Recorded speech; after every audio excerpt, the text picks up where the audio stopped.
These signs say that speed limit 25 miles per hour, a private community, private streets, no parking, no solicitation, no commercial traffic, no driving instruction. The other sign says similar stuff. So anyways, what is up, guys? Welcome back to a video. Hope you guys are all having a tremendous day.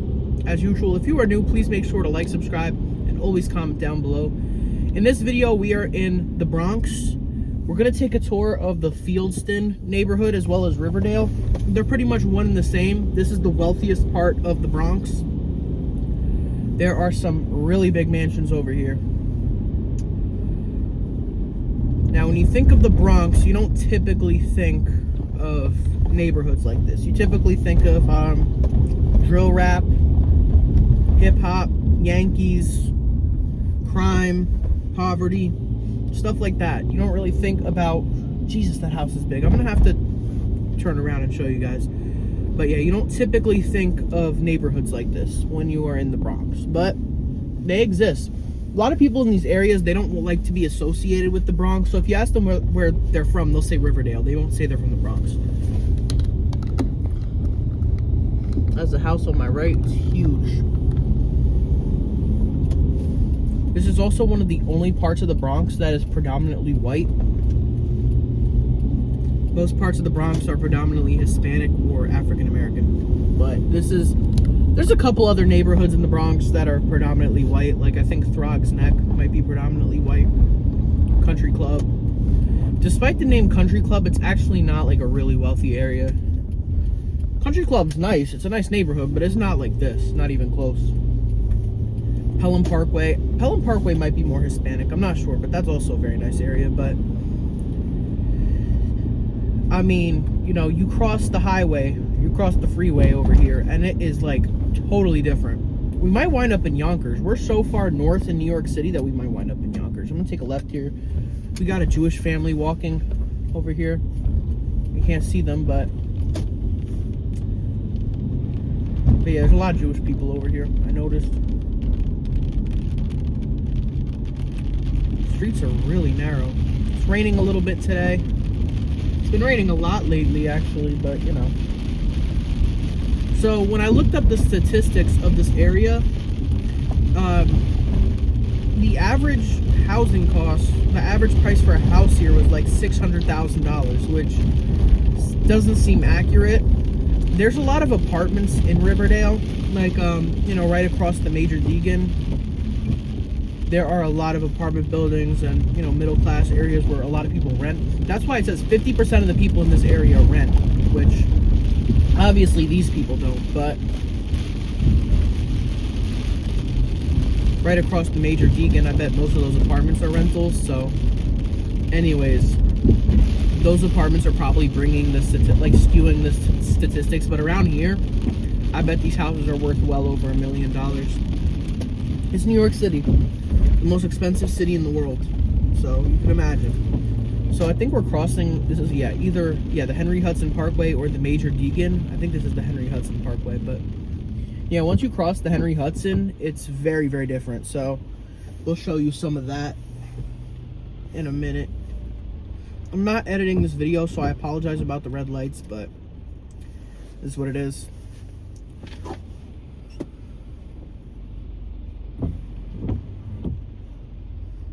Another place where there's a big contrast between like wealth and, you know, poorer areas is in Long Island.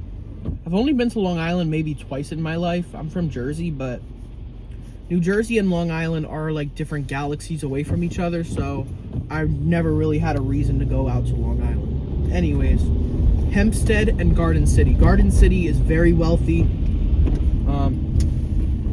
Lots of really nice mansions. And then Hempstead is, I think, the poorest place, or one of the poorest places in Long Island. Hempstead's a little bit rough. You can see some apartments on my right. They look like really nice apartments, actually.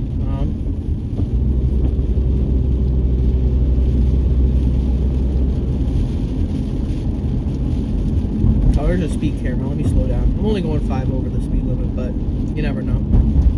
The speed cameras are a cash grab. A lot of white people over here. I'm just not used to seeing white people in the Bronx, that's all. Usually if you're in like the South Bronx or Fordham or something, you don't really see a lot of white people, but over here you do see a lot. Can I go left? Yeah.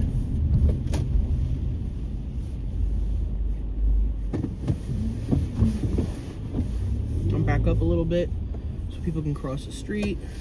So you can see there are definitely a lot of apartment buildings in this area. Like I said, that's probably bringing down the cost of living numbers and maybe the median household income, because it's around like 125,000 per year in this area. But I'm sure the people living in those mansions make a lot more than that.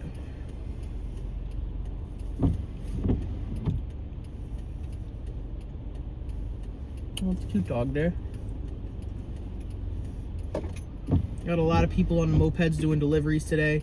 Most of those people are actually the migrants, the Venezuelans and stuff. We have a lot of those in Jersey, actually. I guess they couldn't really find work here in New York, because when they had all the migrants in New York City, they had no plan. I mean, really, they just let all these people in. Oh, shoot, there's a Cybertruck right there.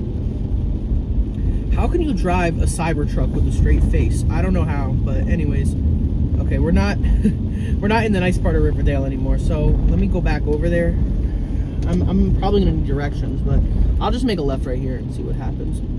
Well, it still seems pretty nice. We still got like restaurants and stuff. But yeah.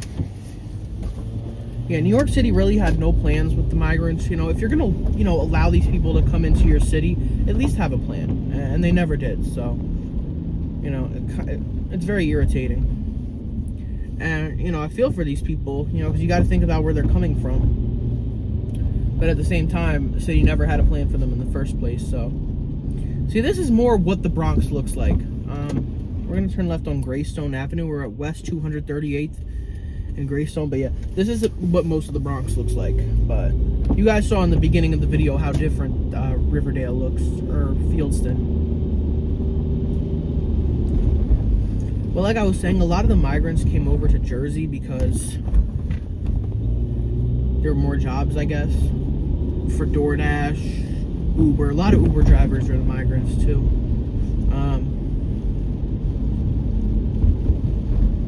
Look, if they're hardworking, I really don't mind. They can come here if they're hardworking, but yeah, they got to really get the criminals out, because they've really ruined New York City. Like some of the Venezuelan gangs, oh my God. It's really unfortunate what they've done to New York City, but anyways. Alright, we're back in the wealthy section again. It's a shame it's a rainy day, but it seems like it's been raining just about every day at this point. Like, it's spring, so that happens, I guess. Alright, we're gonna make a left on Waldo Avenue. Oh, here goes the private signs again. They call this a private community. That entitlement, bro, is crazy. Like, no, this is not a private community. This is open to the public. This is not a gated community. It might as well be a gated community, but it's not. Yeah, you don't see those signs anywhere else in the Bronx but around here. But like I was saying before, this is one of the only parts of the Bronx where you'll see a lot of white people. There's a couple other neighborhoods, like, there's some more Jewish kids over there. Yeah, really a lot of Jewish people over here. But the only other places in the Bronx that have a lot of white people is, I think Kingsbridge does. Throgs Neck, Country Club. Country Club, despite the name sounding fancy, it's not really a rich neighborhood. It's a nice neighborhood, but it's not like this.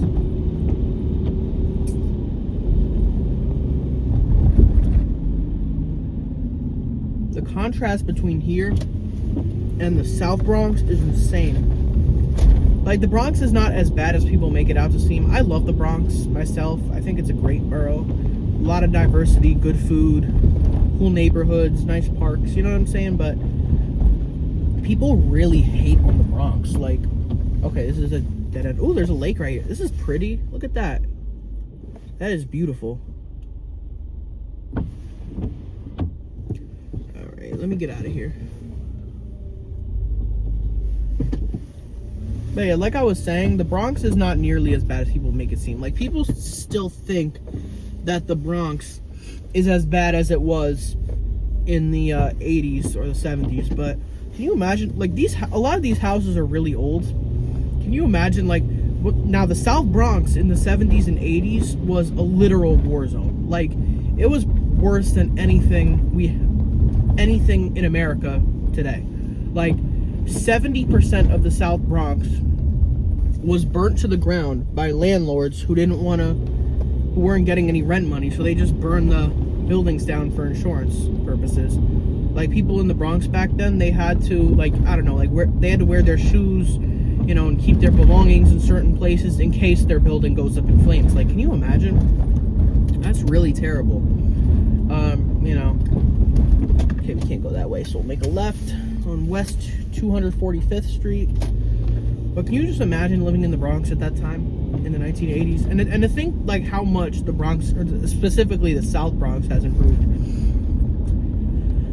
I mean, the South Bronx is still a little ghetto. Like, especially 3rd Ave and 149th, which is known as the hub. That area is really bad. Like, they need to do something about that. Because that's an area where people shop. It's not like on Kensington Ave, like in Philadelphia, where there's no reason to go to Kensington Ave in Philly. But in the hub, there's clothing stores, restaurants, subway stations, bus stops. Like, people are transferring subways or buses. They need to go through that neighborhood.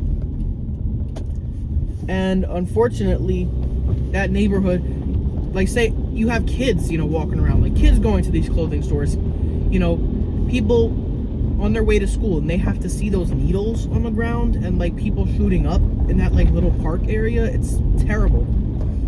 Like, I don't know what brought them to 3rd Ave and 149th, but almost as bad. Actually, it's worse than 125th and Lexington. There's a bus called the M125.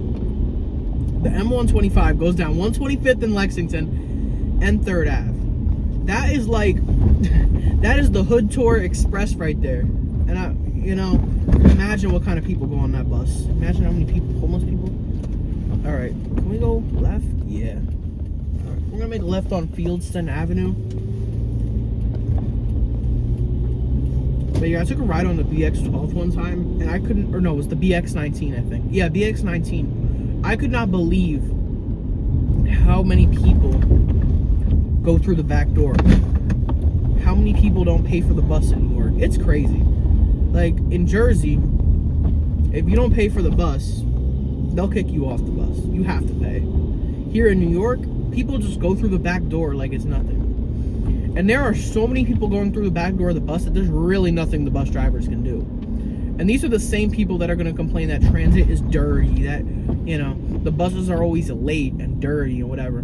Yeah, because people eat on the bus, they litter on the bus, and they don't pay for the bus.